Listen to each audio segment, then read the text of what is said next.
Pakistan cricket fans, you asked for it. You really, really, really asked for this one. This is on you guys. You asked for a second India versus Pakistan match, and now we're here on the other side of it. A good performance, a bad performance, India completely outplaying you, us, Pakistan cricket fans. There's so much to discuss, so much drama, so much celebration drama.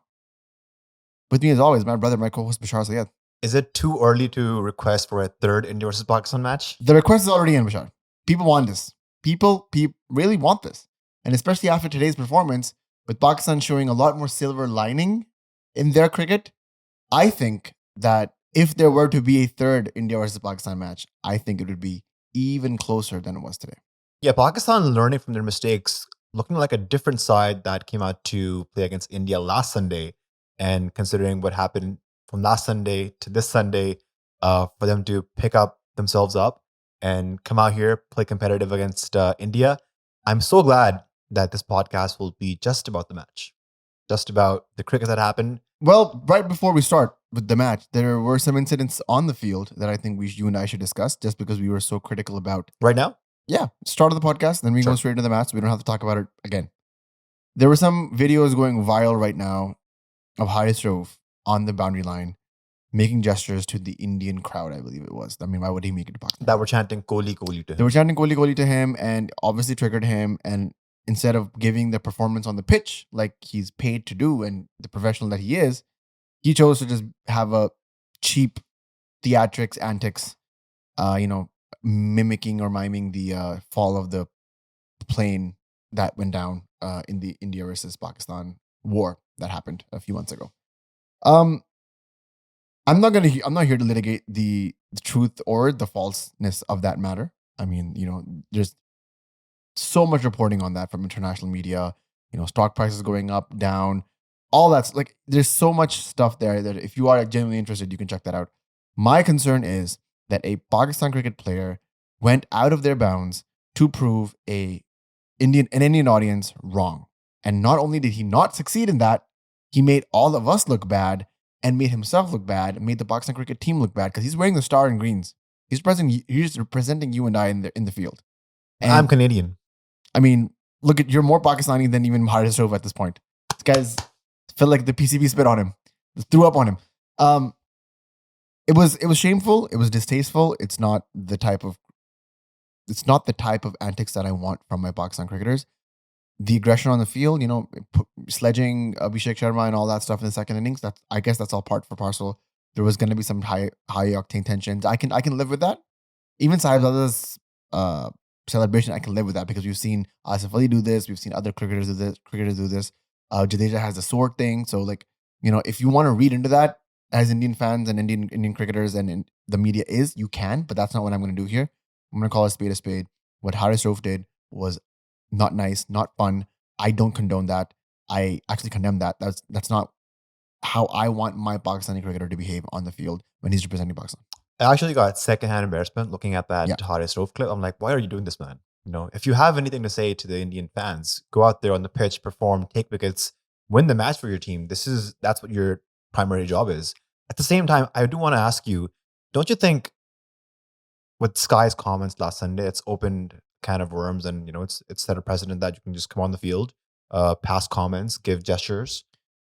Correct. That I totally now. agree. So where do you stop now? So the whole point is that Pakistan takes the high road.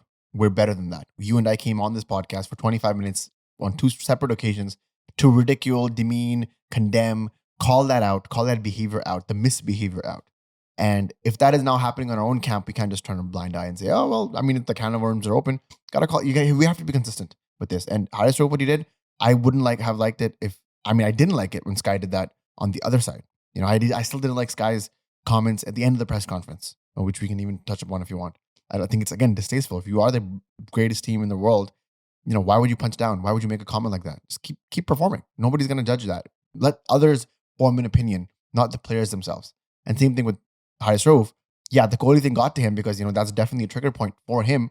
And the crowd is going to be rowdy. Have you ever been to an India-Pakistan game? The crowd is going to be rowdy. We were rowdy on live. But your job as a professional cricketer that represents Pakistan is to be a professional cricketer. And you're at this level playing now for your 5th year. You've played multiple World Cups, major tournaments. And at this point, you're a senior player. Haris Rauf is Pakistan's highest wicket taker in this format. 100%. We expect better. And you know how you silence a crowd in the actuality? You do what Australia did in 2023. You go to Ahmedabad, you beat Australia, you beat India in a final, and you let everyone be quiet, cry their way home. That's how you silence a crowd. You don't do that by making these cheap theatrics. So it was distasteful. I didn't like it. I had to call it out. I saw it. I shared it on our Instagram story because I was like, what is this? And people were livid. I'm so glad that Pakistani creators were calling this out, that this is not it. I heard Irfan Junejo's voice note on his own Discord or his broadcast channel. I heard Shahan Plays Cricket, who's a great friend of ours. He had the similar remark.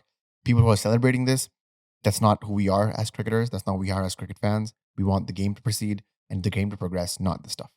Let's go to the toss. Let's go. Starting off with the match. Let's go to the team selection. Yeah, the toss selection that comes in part of the match. So Sky wins the toss. He bowls first. And I think it looks like India decided that chasing here might be an easier option. We saw Bangladesh chase a pretty decent total against Sri Lanka yesterday. So Sky comes out, says he's going to bowl first. And then the mic goes to Agha. And Agha says, for the first time I've ever heard him say, that we wanted to also bowl first. But Pakistan's mentality the past few matches has always been win the toss, bat first, regardless if there's due, regardless if chasing is advantageous. And he said we wanted to bowl first.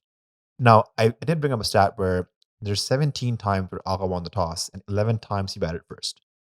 All of a sudden, now he's saying that he was going to bowl first. I think it's the same thing. So, like, previously so he won the toss in the India versus Pakistan game last Sunday. And we were critical of why he chose to bat first, because Pakistan made a miserly 127, right? That was because Dubai stadiums are notorious for teams who are chasing to win. That's been a pattern. So why didn't he do that against UAE? Also won the toss, batted first? Or was it the other way around? Did UAE win the toss? I think I don't remember. But there was a toss where he batted first. That was the India versus Pakistan game. He batted first. Okay. I don't remember the UAE toss. Maybe he batted first as well. I forget. I can look it up after this. But when it comes to statistics, this is a statistic-heavy management. They like their numbers. If the numbers suggest that you will probably fare better if you chase, Pakistan has, in the recent past, in Dubai, chased better, then why not do that? But chasing is advantageous when there's dew around. I haven't heard any signs of dew being there. Our friends who were in Dubai mentioned that there hasn't been a lot of dew coming on scene. And even though the towels were out against, I think it was Pakistan versus UAE, but no real signs of dew being there. So maybe it's just an under lights chasing might be easy. I mean, there's a lot of stuff that didn't really add up. Par score at Dubai is usually 150, 155. Even 170 looked really short today. We'll get to that. So I'm just saying, what Agha said, he wanted to bowl first. You were allowed to have a change of tactics. You can't just be rigid and be like, just because we batted 11 times out of 17, that's just the way we do now. Things change, you evolve, you judge those conditions, and you move forward. Talking about changes and evolving, Pakistan made 2 changes to their team. Fahim Ashraf comes in for Khuzil Shah, and Hussain Darat came in for Hassan Nawaz. Now, this one for me was a bit of a shocker. Also, just leading up to the match, the team already got leaked on Twitter. Word for word. I don't know who in the team is doing this, but this is the same vibes I'm getting back in the day when there was a Pakistan opener leaking news to a journalist. Now, the same thing is happening. There is a rat in there, and somebody's got to point it out. Journalists leaking teams. I'm not a fan of that. Indian media was reporting the team already yesterday because I was again tuned in, locked in for you guys, and I just couldn't believe that this was going to be the team. Hussain Darat randomly in the middle of the tournament, just because against Hassan Nawaz, like, he's supposed to be the generational talent that we've backed for so long. He has 6, 7, 8 bad games, and truly bad games. We're not saying that they were like, you get 1 or 2 bad games. Here was a row of bad games in high crunch situations. But you also have to understand he's playing out of position. He used to be an opener, then he came to number 4 and he succeeded, and then now he's batting 5, 6, 7 sometimes. And so the changes for the sake of changes, I don't understand.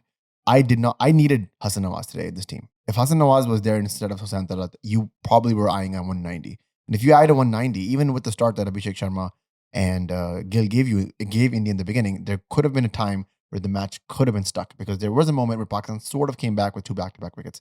But the fact that you have branded Hassan Nawaz as the generational talent and then you don't give him the game against India, an all important game like this one, speaks volumes. My whole take was, if he doesn't perform today, then there should be a question for the next 2 games. But let him cook. Give him another chance. Why not?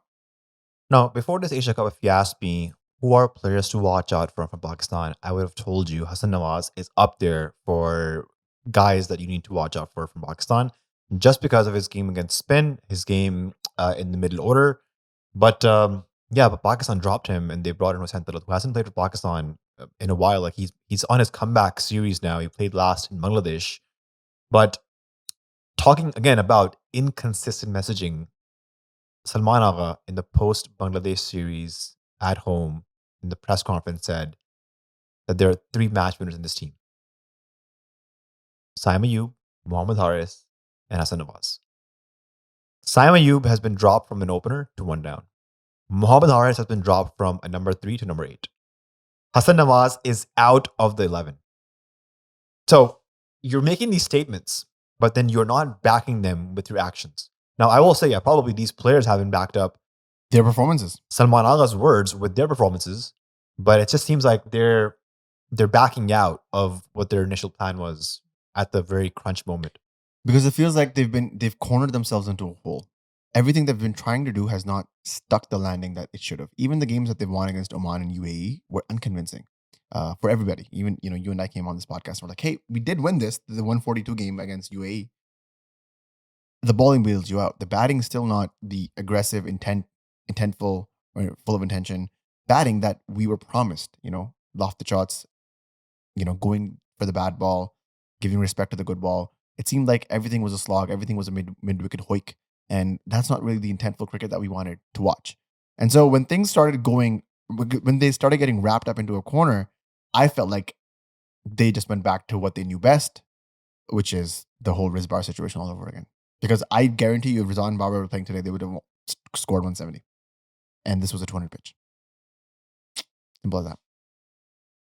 Pakistan dropped Saim Ayub from being an opener to at number 3, good call, which we thought was a good call because 3 ducks in 3 innings, 4 ducks in 6 innings, just not being in form. Also, the stat pointed out by Jared Kimber where in the first over of a T20 match, Saim Ayub is struggling real bad, averaging 7 there. So dropping him to number 3 was a good call. Fakhar and Farhan got to a good start. There was a few boundaries hit by Fakhar Zaman to just Bumrah.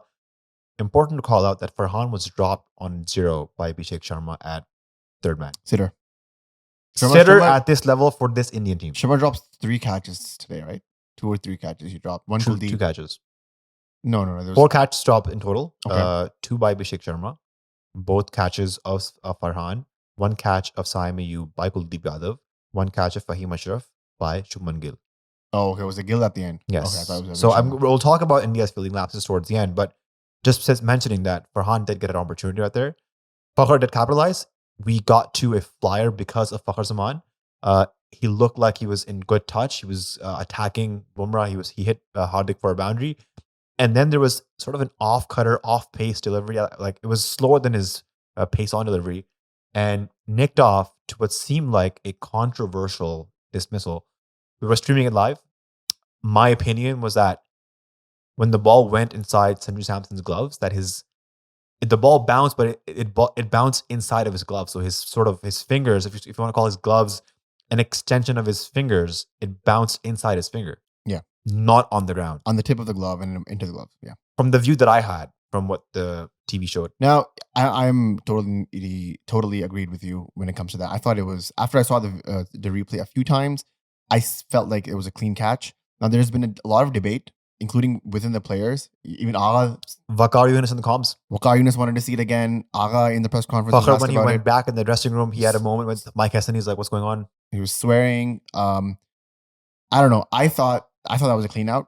Pakistani fans do not come for me. But that's just an opinion that I have. I could be wrong. I would have loved to seen a few more angles. I think I only saw 2 for such an important decision, for such an important batsman against such an important bowler in that moment.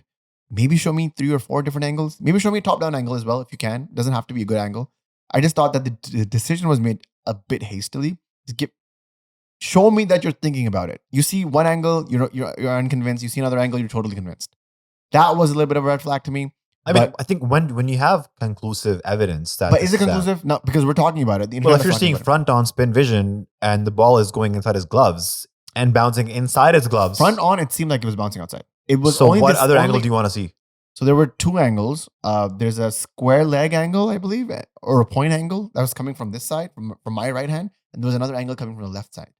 So did those angles have any evidence of the ball bouncing? No. So here's the thing: we were only shown one angle from this side, from the right side.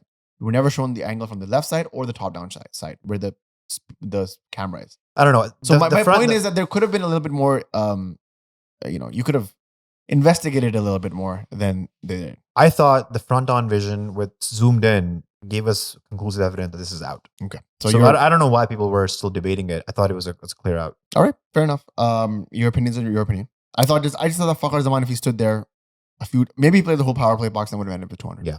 Pakistan would have had a start like Abhishek Sharma. Fakhar Zaman finally batting where he actually belongs as an opener. That's where he's gotten the most success. That's you think these are the top three now for Pakistan moving forward? I have no idea. Because here's the thing, right? Like, let's say tomorrow or Saturday, Tuesday, if Fakhar and Farhan score lots of runs, does that mean that Saim Ayub is now your new number 3? And I'll give you another crazy stat. This is probably Pakistan's 12th opening pair that they've tried in the last 16 to 18 months. Yeah, I've heard about this. And if you give me a minute, I could probably name you all of them, but it's going to take too much time. But look it up. This is Pakistan's like 12th or 13th opening pair that they've tried. Yeah, as soon as I saw Fakhar and Sahib the opening, I was like, this is going to be a new one on that list. Saim comes in, second ball, Hardik Pandya tests him with a bouncer. Saim up to the mark, pulls him for a boundary, and immediately I thought this could be Saim's day. And then when he got dropped in the next over by Varun, like Varun's bowling and Kuldeep's fielding, that drop catch was almost similar to when Arshdeep Singh dropped Asif Ali in the last T20 Asia Cup. And Rohit Sharma had a very iconic reaction to that drop catch. Such a crunch moment. Yeah. That was one of the reasons that Pakistan won that game. Look, we've been to the Dubai Stadium. We watched the last India versus Pakistan Champions Trophy match there. And I can tell you guys for a fact that fielding there is probably very difficult, especially high catching. No. White ball, white lights. There's a white background there too. And it's very easy to lose the ball somewhere in the air. Not an excuse, but it's a very reasonable. For the Abhishek catches and the Gill catch, I can vouch for that. The one that Kuldeep was catching was such a dolly. It was straight up in the air. You had the black background of the sky behind you. All you had to do was get underneath it, which he did, and just close your palms. And he was not able to do that. It popped up twice. And it's game over for them. I thought after the life that Sahib Farhan was given and Saim Ayub were given, they should have scored big. I mean, and we can talk about that. Sahib Farhan scored. Here, I have the stat right here. He scored a 50 off 35 balls. He ended up his innings ended with him coming out at 45 balls, 58 runs. So he scored 7 runs off 11 deliveries. Yeah. So post 50, 7 off 11 balls. Something's got to So actually, he was slow getting to his 50. Like in the power play, I think he was slow in the power play. Let me just get his power play numbers. In the power play, he was 29 off 21. Yeah. So it was only post power play he accelerated. And then once he got to his 50, he slowed down again.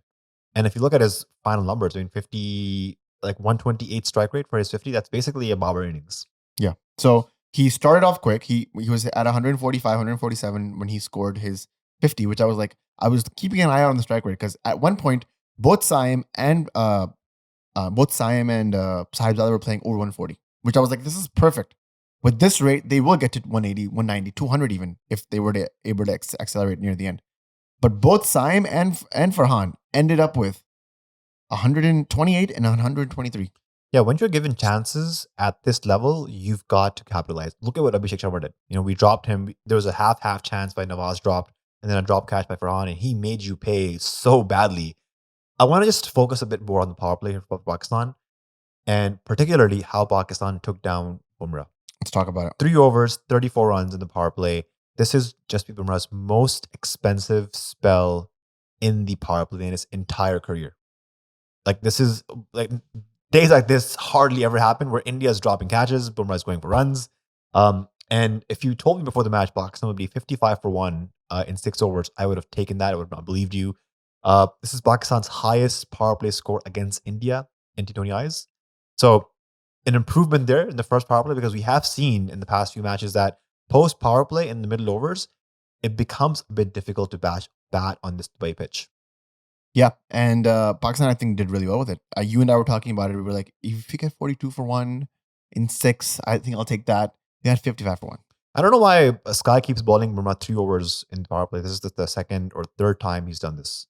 I mean, Bumrah is Bumrah, right? So maybe you just utilize. Well, Bumrah is good in the power play plus death. So just keeping this one over in the death. Not today in the death either. He got for like 12 in the death.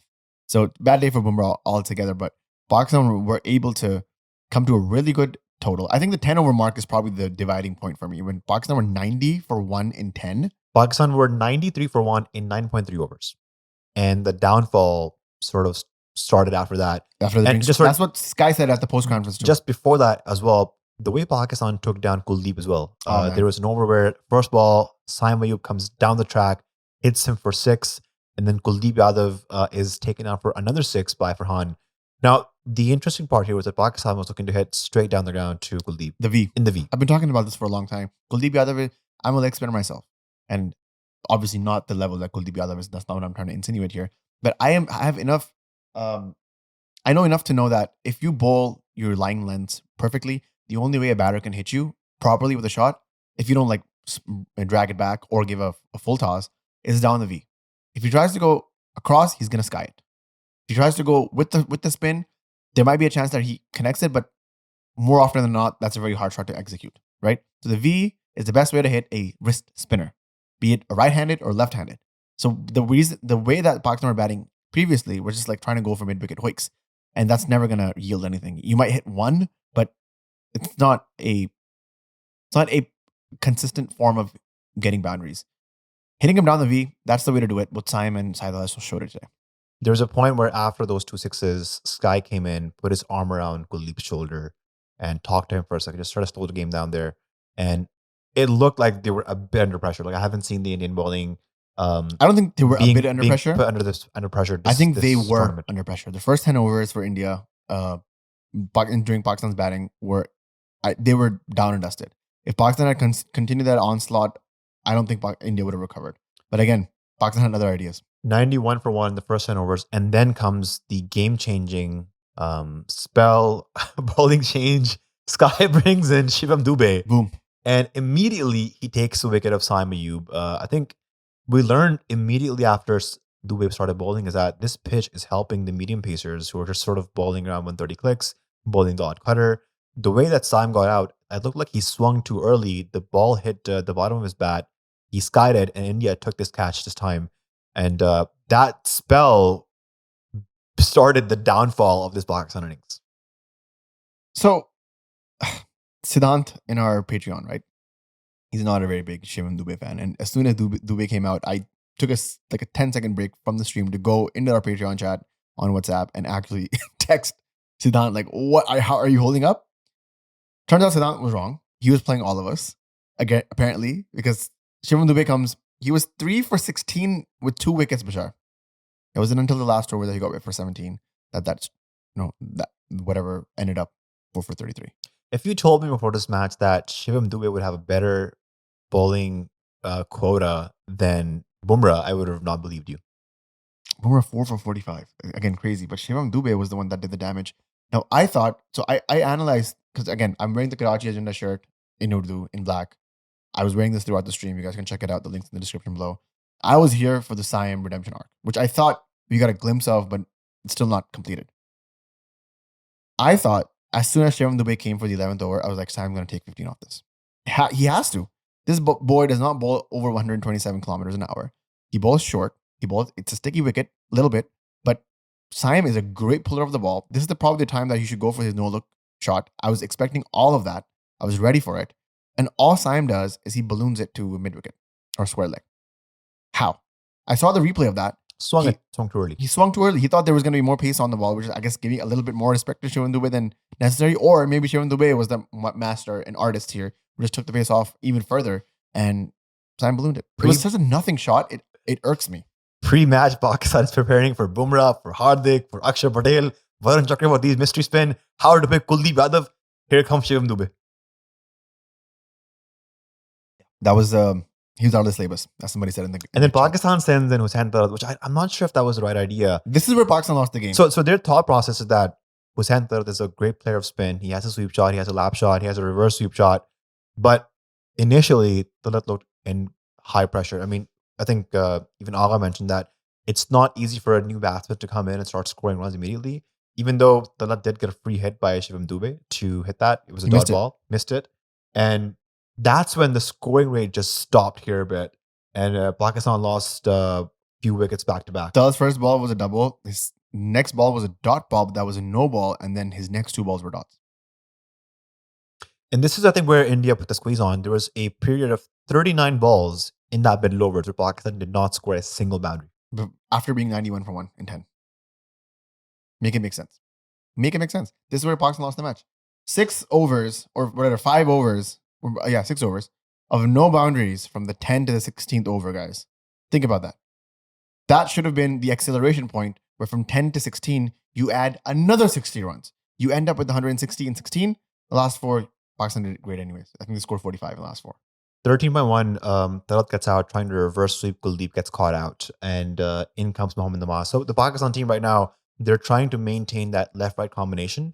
Now, it's kind of strange because Nawaz was somebody who was not picking Kuldeep. He got a first ball dug against India last week. So what do you send in? If not Nawaz? It's tough. I mean, maybe Agha goes in there. Because it did not make sense when next over Farhan got out at 14.1 and then Agha goes in. Right? For Agha. So just to give some context, Salman Agha's best batting position ideally is 3-4. That's where he scored the most runs for Islamabad United. That's where he was batting when he was captain in New Zealand against New Zealand. Slowly, when Fakhar came back in the team, and then Haris started scoring, and then Saim came in, became fit, his batting position has gone down from 3 to 4 to 5, and then today he came in at number 6. And Pakistan is right now wondering, what is the actual utility of Salman Agha? That's the question. That is the question. If Saim, Fakhar, Farhan is top 3, and if you lose early wicket, then Haris goes in at number 4, and then middle over spin basher is someone like Hassan Nawaz or Hussain Tarat. What is the point of Salman Agha? It's a genuine question. That's a genuine question. And I think Agha went into 6 today to maybe answer that question a little bit and being like, hey, maybe if I get a 25 off 10, then that shows that I have that gear as well. Was not meant to be today. I think with the kind of how flat the pitch was today, like at 14.1, if Haris went in, that might have been a better call. Or if Fahim went in, it could have been a good call. Our best batsman, our most attacking batsman, most impactful batsman this entire Asia Cup, Shaheen Afridi, doesn't get to bat. Mohammad Haris and Shaheen Afridi, 2 of the most explosive Pakistani batsmen, did not get a ball in this game. On a pitch that was sheening, whatever you want to call it, nothing. Pakistan ended up 171 if those 2 get to bat. You know, I think I was listening to somebody, I think it was Bazid on the Tap Match show. He said if Pakistan had ended up 171 all out, that would have showed me a lot more intent than 171 for 5 and 20. That just showed me that they wanted to get to a score that was somewhat defendable. And I agree with that take. Tarat and Farhan, partnership 17 of 17. Nawaz and Farhan, partnership 5 of 6. So again, we're losing wickets, but also not scoring a lot of runs. And then Nawaz and Salman Agha, partnership 34 of 26. And that partnership is finished because of a sloppy piece of work by Mohammad Nawaz. Gets run out. No, I'm not going to lie to you guys. I have been out like that once. Talk about it. This is Karachi. I'm playing in the gully cricket. I think I used to bat 1 down back in the day. And so there's a spinner bowling to me. I hit the ball straight back at him. And then I came down the track. And I was turning back to go back in my crease. I thought the ball was dead. Bowler catches it and throws it straight back. I am walking and I get thrown out. Now, I'm talking legit gully cricket. In the gully cricket. And this is India versus Pakistan Asia Cup. Most highly anticipated high voltage matches. And Mohammad Nawaz caught slipping. You know what? Not only Nawaz, but Agha was lazy on that run too. There was also go back on the stream and I was calling it out. I was like, Agha, put your bat in. And then I heard the wickets go off on the other end. I was like, this is going to be crazy. And then as soon as the camera pans on Nawaz, I was like, yeah, I'm out. There's also a moment where there was a quick run that Agha wanted to take. Sanju Samson grabs the ball, throws at it. It was a direct hit. Agha has gone by a mile. Varun Chakravarti is not able to collect the balls and hit the stumps. That would have been curtains for Agha, and he was like in his first few balls, not even like playing around a well bit back then.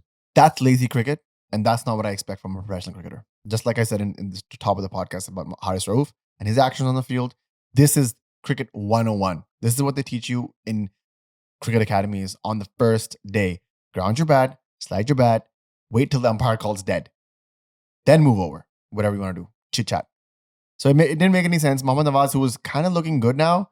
I mean, the last 3 overs were theirs for him. How many overs were left when he got out? Let me tell you something funny. Pakistan's last double-digit run scoring over was in the 9th over. They scored 13. Yeah. The next double-digit scoring over was over number 18, where they scored 17 runs. Against Dubey. Overs number 11, 5 runs. Over number 12, 7 runs. Over number 13, 7 runs. Over number 14, 5 runs. Over number 15, 4 runs. Over number 16, 2 runs. Varun Chakravarti, Mohammad Nawaz, dead batting ball. Over number 17, first ball, Salman Ali Agha hits a 6 down the ground to Kuldeep Yadav. And then in that same over, he leaves 2 balls. 2 deliveries. Leaves them. Like he does not make contact and intentionally leaves the ball. 2 dogs. 17th over. Could have gone for 10 more. I know. It's crazy. There's live stream proof of all of this freak out, by the way, guys. So if you want to... One of them genuinely left. The other one, he thought it was wide. Yeah. Again, bad judgment. Both of them, he thought he was wide. He asked, wide knee? And then he was like, no, not wide. Then bad judgment. So your Fahim Ashraf agenda was working. Bro, I'm trying to make this agenda work. The Fahim Ashrafness of it all. You tell me. First ball 6 to Bumrah. I should have been a no ball that one. You said it was dipping. I look back at that. Come on. Should have been a no ball. I mean, when you have you know what would have been crazy? I think it was the it. first ball he was facing, or maybe the second ball he was facing of Bumrah's. It was the first ball. It was the first ball he was facing. Would have been a no ball. Bumrah would have been called out. You would have 5 balls delivered by somebody else. Maybe Nakshar Patel. Could have put even more pressure on India at that moment. But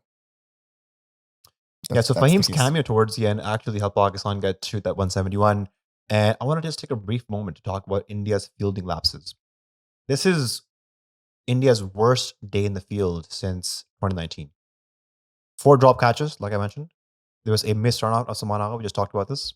There was also a Shivam Dube misfield on the last ball of the match. He came too much inside the boundary and the ball went over his head for a 6.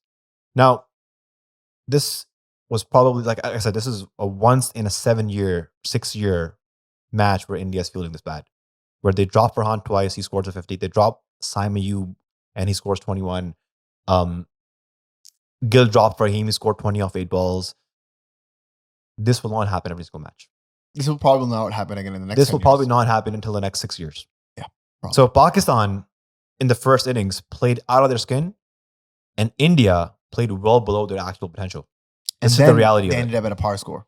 Yeah. This includes 4 catch drops, 2 no balls with 2 free hits, and 2 missed run out chances. Yeah. And then Pakistan ended up 171. So 171 is probably an above par score for Sri Lanka, Bangladesh, and Afghanistan. I mean, we saw yesterday, Bashar, Sri Lanka scored 170 and Bangladesh chased it down. On the second last ball.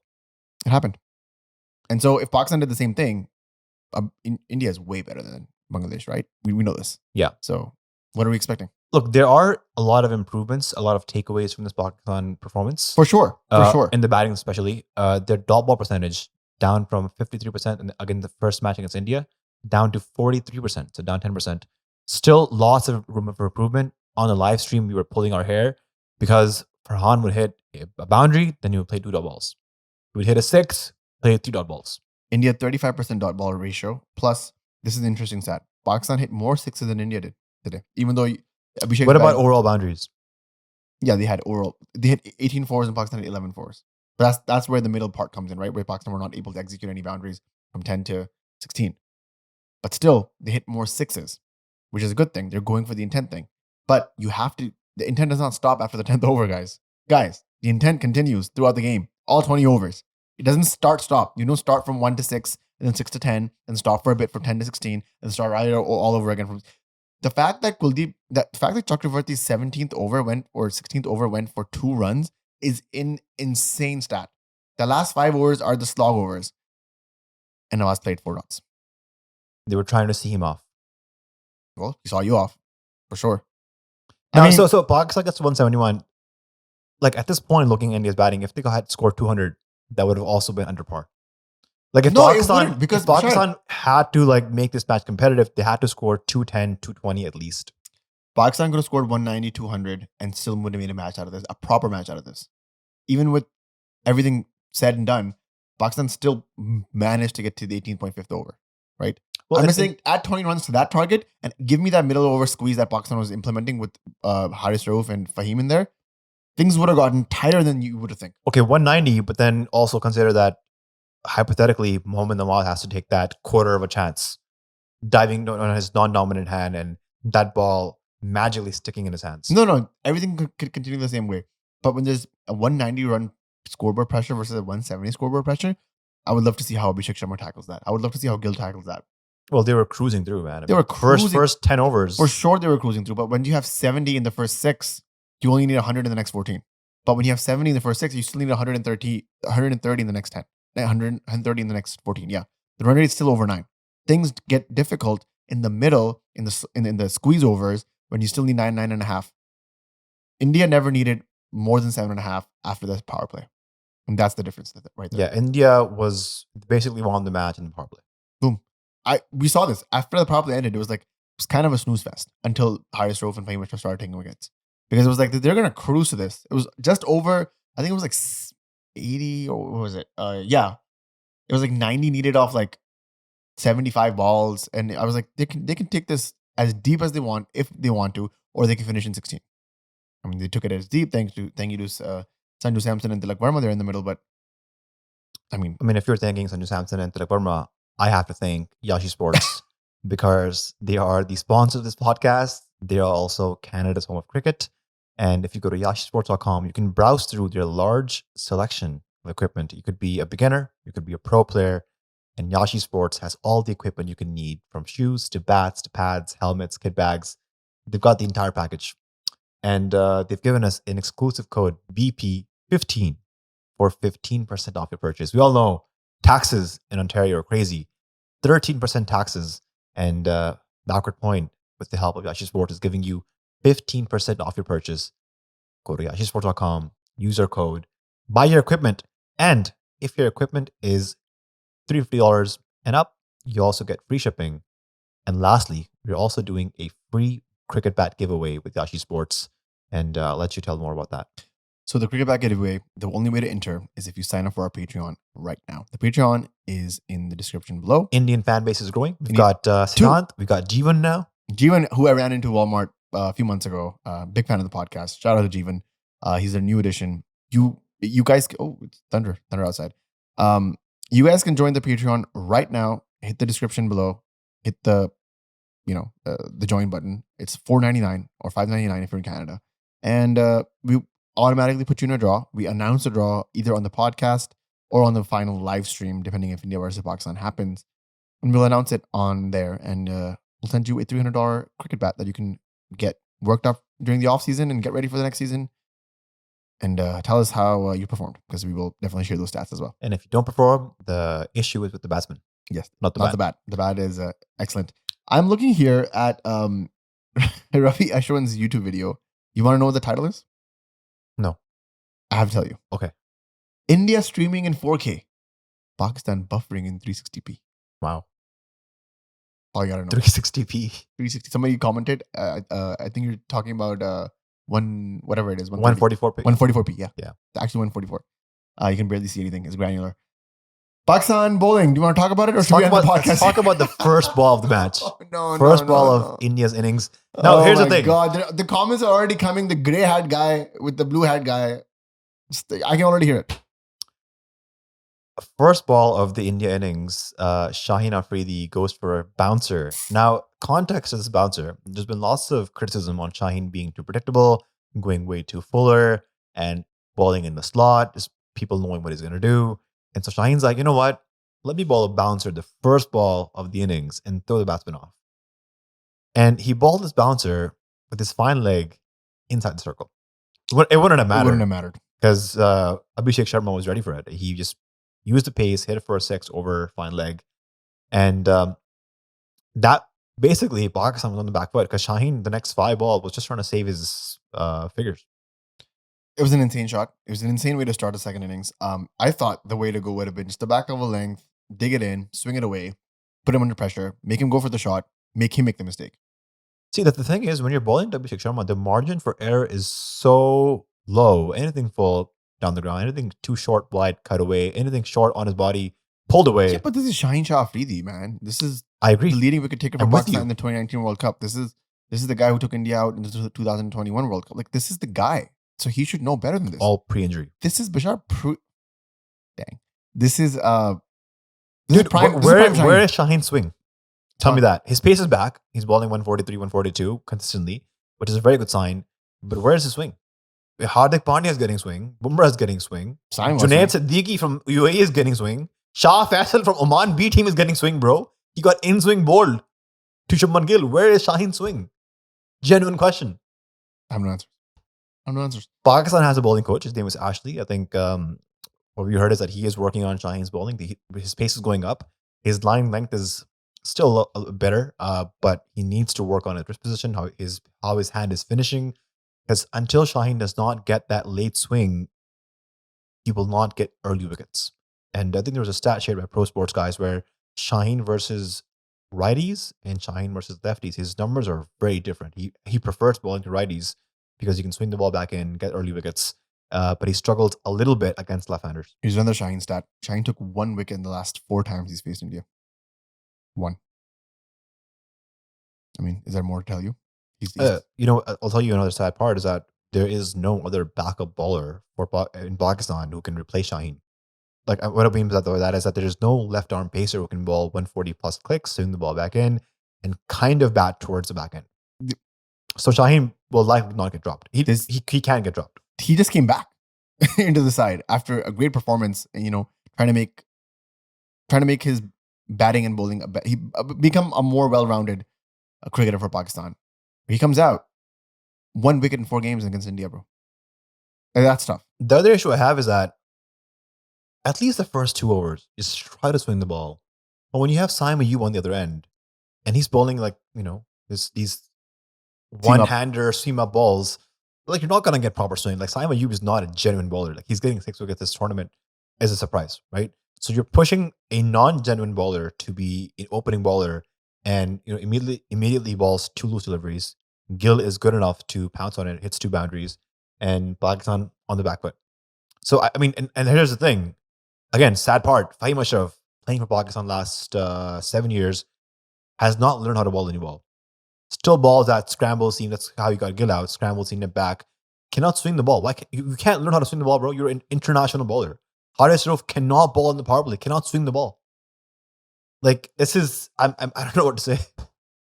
Do we not trust Fahim with the new ball? Has he bowled in the power play? He bowls the new ball in the PSL. He does do that. I remember that. So what is the economy there? Do you have stats for that, or just I don't have numbers for that. Anecdote. But I've seen his bowling. I'm a swing bowler. I can tell you he does not swing the ball. At best, he just nips it off the seam here. He got a lot of nip. He got a lot of seam today. I don't know who did he bowl? Gill, right? Nip back, right? He can do that. Even if he can do that, I would. Okay, but why aren't you? The new ball is supposed to swing. How hard is it to learn how to swing the ball? All you need is wrist behind your ball. There's a ball right there. I can give you a quick Wasim Akram tutorial. No. Can I ask you a question? Yes, sir. Do you miss Naseem Shah? Do I miss Naseem Shah? Well, who does Naseem Shah replace in this team? Depends. I don't miss Naseem Shah. I don't miss him because post-injury, specifically this year, he's been very poor. Champions Trophy, he was very poor. Have you followed Naseem's CPL journey? I have. He also clocked in delivery at 145 clicks, which at CPL level became headlines. He defended 8 runs in an over or 6 runs. CPL, bro. I mean, is there something to be said about that? It's good to have him as a backup. As I understand, it's Hassan Ali, backed up by Abbas Afridi, backed up by Naseem Shah. So Naseem is right now our 3rd option. Should there have been a 3rd seamer? Again, in case of who do you drop? This Pakistan team, they want batting depth, but they also don't want to take risks in the middle overs. So what is the point of batting depth when Mohammad Haris and Shaheen Afridi did not bat at all? So something's off with the messaging. It's inconsistent. The execution does not back the messaging. And yeah, I'm just a lot of questions, man. A lot of questions, a lot of answers. I don't know. There's also, I just want to say, there's also a sentiment within the the Pakistan team and the general fan base that there is a very quiet Islamabad United takeover in this Pakistan team. I was going to wear my United hat, but I didn't because I knew we were going to talk about this. Because Mike Hassan is the coach, who was the former coach of Islamabad United, or maybe he still is, I don't know. And then Salman Ali Agha, who was a player of Islamabad United. And so right now, people are saying the entire team is Islamabad United, to which I would say maybe Farhan, but also he was the highest run scorer in the PSL, and then he's been on a generational run in the past 8 months in T20s. And still performs, by the way. He's still pretty good.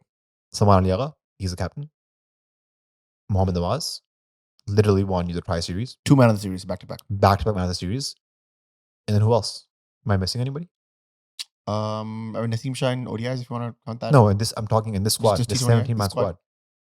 Yeah, that's it, I think. I mean, the management, Hanif Malik, if you want to talk about that. Sure. But the coach will bring his own management in, right? Yeah. He's not going to get somebody. Cliff Deacon, again, he's been there way before everybody else. There are players who have formerly played in Islamabad United, but I don't see how this has any correlation to this Pakistan team. Like Hassan Ali has played, Fahim has played, Wasim Jr. has played. Hussain Daulat initially years played. A few years ago, I felt like there was a Qalandar's agenda when I felt like every Qalandar was playing the Pakistan team. Whoever has a better PSL squad ends up with a lot more players in the team. When Qalandars were back-to-back a few years ago, it just felt like they should play everybody from there because they had just had that talent and they were winning one of the highest T20 championships in the world back-to-back. And then they won it again 3 times, after that gap in the middle. So it's just going to be the case when if the management is in, they might have a preference on what kind of cricket they want to play, and they might have names and numbers that align with that sort of cricket. Now, you and I can talk about what the ideology behind that is. Whatever that is, that's the ideology. We can criticize the execution of it, which we're doing here, which we think the execution, I don't think I've seen a single game, maybe apart from that Bangladesh series that Pakistan won 3-0, and maybe a game here or there where Pakistan truly looked like they were playing the brand of cricket that they've committed themselves to. In Agha's defense, in the post-match, he said it's because that the conditions haven't been suitable to playing those 200 sort of scores. I agree, but today was that's the condition. I agree with everything, but today, that pitch, the shine on that, the way that Abhishek Sharma and Gill were playing, the way that even Pakistan played in the beginning, 200 was on the cards. And they failed to make that. Now, there was a lot of heat between the Pakistan Pacers and the Indian batsmen. It started off with Shaheen Afridi and Abhishek Sharma. There was a few words exchanged, and then there was technically they're the same age. Yeah, and then there was come on. It's not a maturity thing. Remember when Kohli was giving was it Constance some shoving and pushing in the VGT? Yeah, it wasn't like that. This was like all their peers. Okay, I would argue not because what is Shaheen's actual age, guys? He's 35. No, I'm just kidding. So there was a moment where Shaheen and Abhishek sort of exchanged a few words, and then Shubman Gill hits Shaheen for a few boundaries, and then signals him kind of like an Amar Suhail kind of thing against Venkat Prasad. If you know, you know. 1996 India versus Pakistan. I don't know, get the ball back, or like that's where I'm going to hit you. Yeah, that's where. I loved it. Look, I loved it. I think it adds spice to the match. It adds spice. I would have loved it if I was on the winning end of that exchange. If Pakistan was on, if he actually got Gill out. Oh, what the. How Indians were commenting in our live, swad aa gaya. Oh, that would have been proper swad, right? That would have been so much fun. But again, coulda, woulda, shoulda, right? Yeah. And I think so the Shaheen versus Gill thing started, and then Haris came, and Haris took over, and there was a lot of pushing and shoving. Actually, he got a bit physical, got into the umpire had to come in between. Aga had to come in. Umpire. Like Haris went into like Abhishek's grill. He was definitely like grilling him out. Words were exchanged. Bashar, you can do the translation better than I can of what they're actually saying. Something about men's strokes. I don't know what was going on. But I liked all that. But then that led straight to that Haris moment on the field in the boundary with the Indian cricket fans, which that's not that. Again, take it out on the field. If you want to hit Abhishek's helmet with the cricket ball on a beaming bouncer, do that. That's part of the game. Win the game and they will silence themselves. I keep saying that. You don't have to go out there and make gestures and cheap antics like that. That's not the brand of cricket I want my players to play. A slight aside on that. Always enjoyed when by accident the Pakistani and Indian players would touch each other. Thought there was a little bit of a camaraderie, a little bit like, as soon as they would come close, I would hear Veer Zara's music playing. in the Oh, back. Bir Zara, very fitting song. Right? All right. दो पल रुका ये दिलों की दास्तां Wait. और फिर चल दिए तुम कहाँ हम कहाँ. So I was like, dang, bro, this is crazy. 100 years ago, same people. 100 years later, I don't want to shake your hand. Crazy. You know who wins? The British. The British won, guys. I just thought that was like a little moment. I made that comment on the live stream as well. I just thought it was cute, even though, you know, there was this moment where I think, was it a bra? I misremember. It was Saim.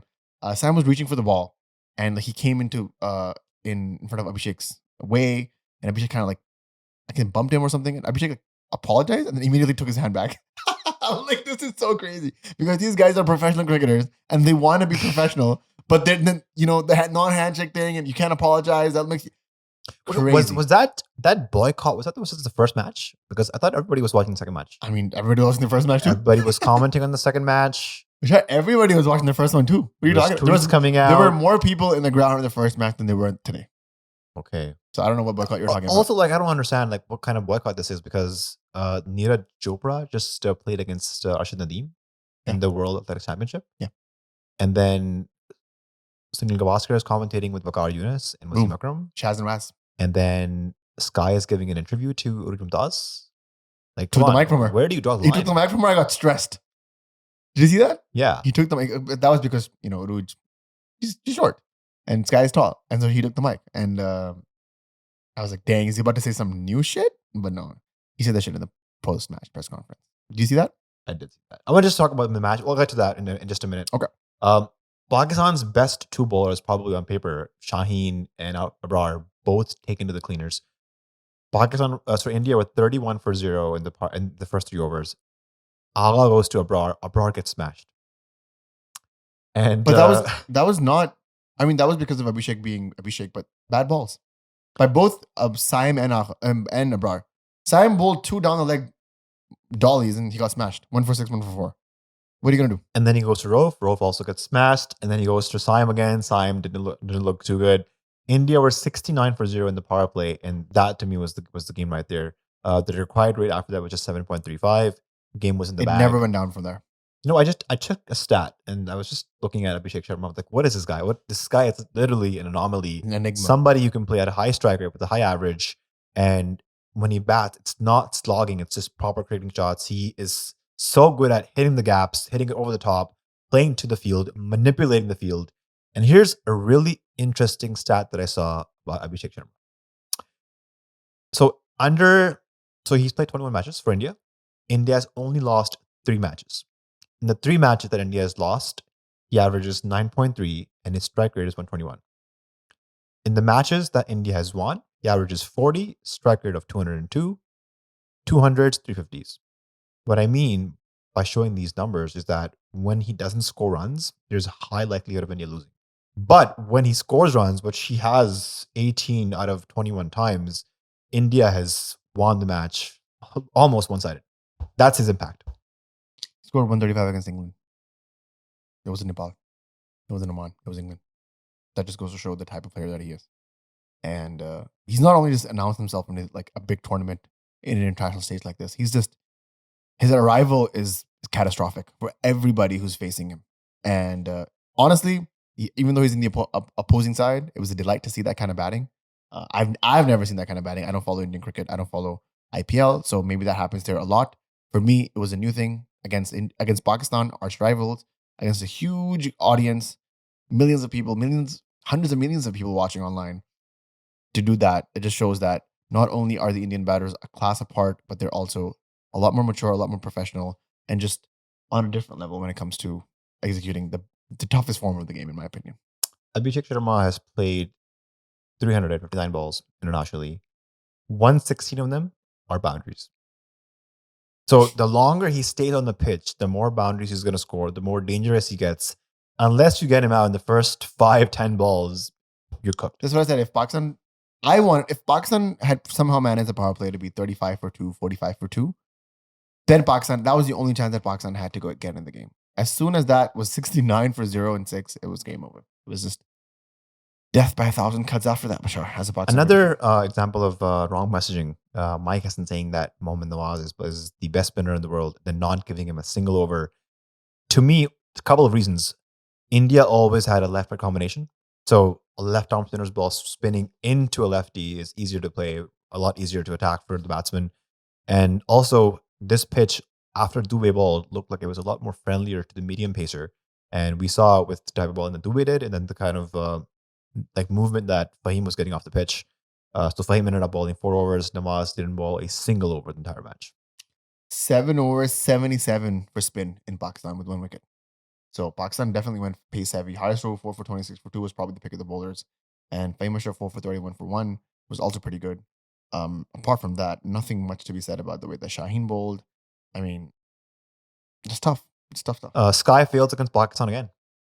Yeah, what is Sky's numbers against Pakistan now? So Sky versus Haris has gotten him out 3 times. And I believe 3 matches he's played. I want to just double check that. I will check. 2022 at the MCG, 2024 in New York, and then today. He missed the last match in the Asia Cup, and then I think in the 2021 match, Hassan Ali got him nicked off to Rizwan. So his matchup against Haris Rauf was very weak. His numbers against Pakistan, I think 18 average. Pakistan against 7 matches, 111 total runs, 47 is his best that he scored in the last game. 18.5 average and 118 strike rate. How many ducks? He has 1 duck. I think today was a duck. Well, yeah, I think so. Yeah, today was a duck. Yep, 12 fours and 2 sixes. That's it. So, I mean, not looking really good for Sky. If you take that one anomaly innings out from last week, I think that strike rate goes down. That average goes down below 12. So it's tough. And then so there was also a moment in the match where India was just in the middle overs, they were struggling a bit. And I think it was partly because it does get harder to bat post power play, but also Sanju Samson, who is a genuine opener. Sanju Samson is having a Hassan Nawaz problem. Yeah, and then he scored a 50 in the last match against Oman B team as he was batting at number 3. And then today he's pushed down to number 5, and he looked to struggle. He had 1 boundary over to the cover side, but aside from that, India seems to have a Sanju Samson level problem. If you want to get him to bat lower down the order, why not just get Abhishek Sharma, who is a finisher, to bat like maybe at number 6, 7 even. Apparently, there's a Sanju Samson agenda going on. In I've heard his PR is crazy. Yeah, he had a cult fan base. Let us know if you guys are part of the cult Sanju Samson fan base and how his keeping has been impressive. Yep, keeping is good. That catch was genuinely good. I thought that he was able to get some fingers under that, and some people didn't. That's their prerogative, but it's been good. Question for you. Pakistan finished all their main bowlers overs by the 19th over because the match finished by then. If the match went to the last over, who was bowling it? Saim. Or would you get Nawaz again? Saim. Pakistan's go-to dead bowler. I think that they would have gone for Saim. He was the only one who had 3 overs down. He knew the conditions, but I don't think it was going to go down that there. That's why the match ended before that. Yeah, so kind of a one-sided match. Never Pakistan was into it. I think towards the end in the live stream, I just said Pakistan needs to take this game deep, get some wickets here, because net run rate later down this tournament will be a huge role, specifically with Bangladesh beating Sri Lanka. The tournament is opened up, right? The scenario here is if Pakistan beat qualification scenario, right? Pakistan beat Sri Lanka and Bangladesh, they're through. Bangladesh has to also lose to India. But if Pakistan lose to Sri Lanka and they beat Bangladesh and Sri Lanka beat India, then net run rate will be a huge part of who qualifies at number 2.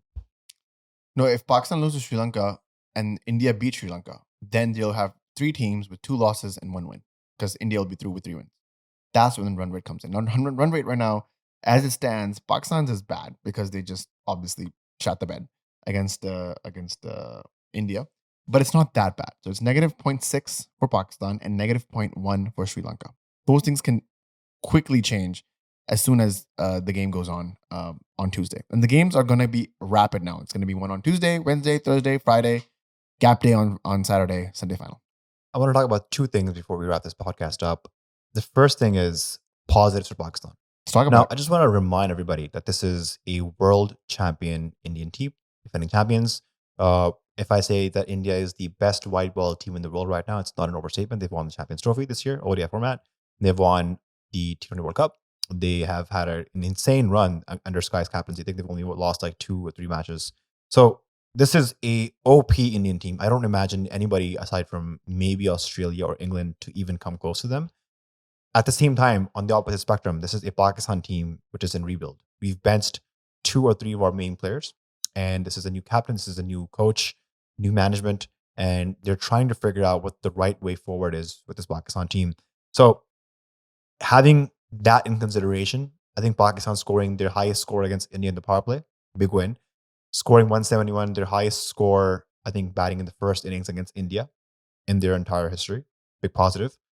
Pakistan taking down Kuldeep Yadav down the ground in the V, positive. Pakistan's dot ball percentage down from 53 to 43%.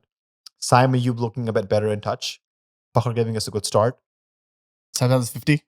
Bumrah being smashed for 45 in 4 overs. That means you can take on an aggressive bowler like that and be successful. Fahim's finish, Fahim with the ball in these conditions. A lot of positives to take forward for Pakistan. And I think as a cricket fan, I wanted a closer match against India. And I think Pakistan has performed well above my expectations. Can I ask you something? Cool. Do you think we're going to get a third Pakistan-India match? Meaning, will Pakistan go to the finals? My gut feeling is Pakistan is about to mess things up against Sri Lanka or Bangladesh. Like, I think beating Sri Lanka in Abu Dhabi is going to be a challenge. Okay. Because Sri Lanka has already played a match there. They know the conditions. And I don't know, toss is a big factor. Like, I mean, India winning the toss today was not an excuse, but it's an advantage for them. Let's say Pakistan get knocked out in the Super Fours. This is the first big tournament that Hassan and Agha and co have conducted. There's already talks about Agha getting the boot. Because Agha is not justifying his own place in the team. And today, when he comes out to bat to score runs to justify his place, there's fingers being pointed out on why he came out to bat. Does Agha get the boot? 6 months before World Cup. The thing is, if he gets the boot, there's a vacuum of leadership in this team. Who do you bring back as captain? I think, and this is again not my Islamabad agenda, I don't work for them anymore, but the ideal replacement what Pakistan was grooming for the past 3-4 years was Shadab Khan. A Shadab Khan who is fit, who is bowling in the good areas, taking wickets as a leg spinner, scoring runs as a batsman, batting in the top 6. That, I think, is the captain we should have had. But Shadab being out from shoulder injury, we don't know when his comeback is going to be, how his rehab is going in the UK. Bowl? Can he bowl? How good can he bowl? A lot of questions. I think it'll be really harsh if you let Agha go after this stint, even if you get knocked out in the Super Fours. Here's the thing, right? Sorry, just cut you off. Yeah. Mohsin Naqvi does not know anything about cricket. We saw that. He is going about what people are telling him. The reporting that's come out after that UAE debacle is insane. I don't know if you've been following, but he was adamant. He was 100% locked in for that boycott. And not only would that have had repercussions for the Asia Cup and the monetary loss he would have faced, PSL, World Cups, sanctions, you name it. It could have finished our cricket as we know it. This is why you need somebody who knows the cricket infrastructure and the cricket sphere to lead Pakistan cricket. So why didn't we do the boycott? It's because Najam Sethi and Ramiz Raja came in, told him what to do. Now, Ramiz Raja is on this agenda to bring back Babar and Rizwan. No, Babar. Not Rizwan. Not only Babar? Only Babar. Okay, but still, so if Pakistan bring back Babar Azam, that's something that this management is not keen on doing. Mike Heston has outlined specific areas for Babar to work on. And if they bring Babar back post this Asia Cup, it's going to be another case of not following through on the statements that you've made. I agree. The current status is that the Pakistan team is waiting. They're going to monitor Babar's performances in the BBL, and they're going to see if there's any improvements. They've currently made a plan for him to work on his game against spin, his power play strike rate. And unless those two things are solved and Babar has an evolution in his batting in those phases, he will not make a comeback.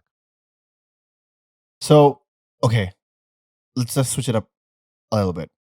Pakistan beat Sri Lanka, beat Bangladesh, make themselves into the final, losing against India in the final. Does Agha save his spot then? Yes. I think if Pakistan makes the final, this is going to be a big win. I even think if Pakistan finish in the top 3, that's also kind of a win. So if they should beat one of Sri Lanka and Bangladesh. They'll probably be able to. Ideally, you beat both of them, but yeah, if you beat one of them, it's going to be tight because net run rate. Do you think the lads are determined to play India again after today's performance? Yeah, I think so. But I think, again, India had a very bad game. Pakistan had a decent game. I don't expect India to make the same mistakes again next Sunday. I agree. I totally agree. Right? I think Like India's gonna. I just told you, India has not had such a bad day in the field as they did today since 2019. It's been 6 years. Okay, those are the questions that I had. Sorry, just the last point on Sky's post-match statement. He said that this was not a question. The question was something else about India versus Pakistan. He wanted to add that. He took the question, spun it around, and he said that I want to make sure that people know this is not a rivalry anymore. And he quoted numbers of Pakistan versus India in major tournaments in the recent past, and he said this is not a rivalry anymore. Now, I agree with him because rivalries, yeah, maybe it's a historic rivalry, it's a geopolitical rivalry, but in terms of competitiveness, it's not competitive anymore. And I think if Pakistan plays India in ODIs, they'll smash us as they have. We haven't beat them in ODIs since 2017, a Champions League final. T20s, we have one good day here and there. We beat them sometimes. But for the most part, I think if India and Pakistan play 10 times, India might win 9 times. And if India has a bad day, Pakistan is going to upset India. That's where we're at. Now, this is bad for world cricket. This is bad for international cricket. And why is that?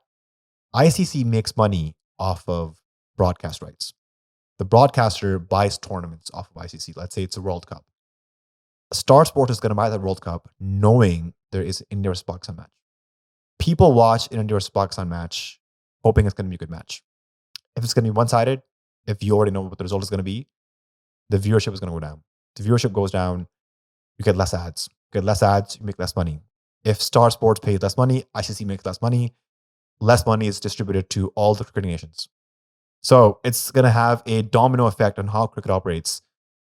So yes, it's concerning signs. And I think as a cricket fan, I want to see a more competitive Pakistan side. And I think if they start today, maybe in the 2028 World Cup, they can have a chance. I'm going to leave Pakistani fans on a little bit of more of a high than what Bashar did. The highest runs that Jasprit Bumrah has ever conceded in a T20I is 50 runs against Australia in 2022. Second highest is 47 against West Indies in Lauderhill, Florida. It was 47, and that was in 2016, way back when.